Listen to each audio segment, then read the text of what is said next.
We've got the Reserve Bank making a decision on rates later on this month. Of course, they switched a little while ago from the first Tuesday of the month. That was what Matt Thistlethwaite was still saying on the program earlier. Let's have a listen to Labor MP. Is the economy ready in terms of inflation for a rate cut now? I think that's going to be the dominant issue next week. All eyes are going to be on the Reserve Bank on Tuesday, and we've got inflation back to the RBA's target band. Particularly mortgage holders are going to be looking with interest on Tuesday to see if the Reserve Bank does cut rates. It's back within the target band. Plenty of mortgage holders, particularly people in my community, will be hanging out for Tuesday to see if there's some relief coming.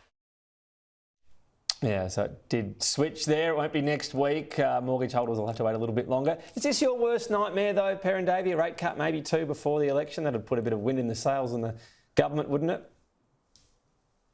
Oh, look, you know, I'm a mortgage holder too. So a rate cut would be welcome right across the board. But what we need to look at is, while the overall inflation rate has fallen below the target band, the actual mean inflation rate, the trimmed inflation rate, has not.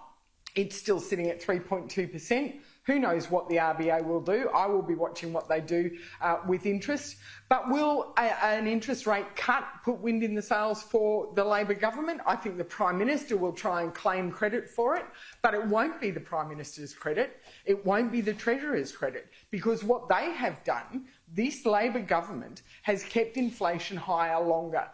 They have ignored the RBA's independent warnings about government spending, keeping inflation high, making it homegrown inflation, and so this government cannot claim any credit if the interest rates are cut. Okay.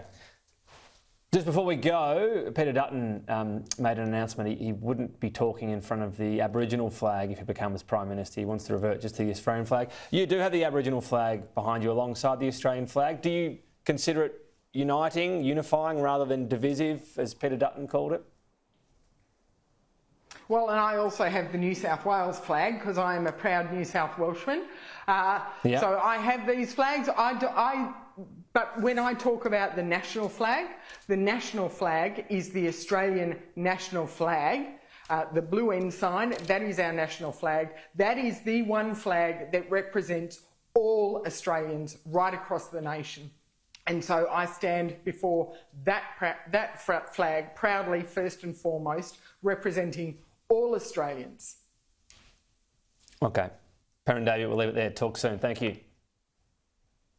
Thank you.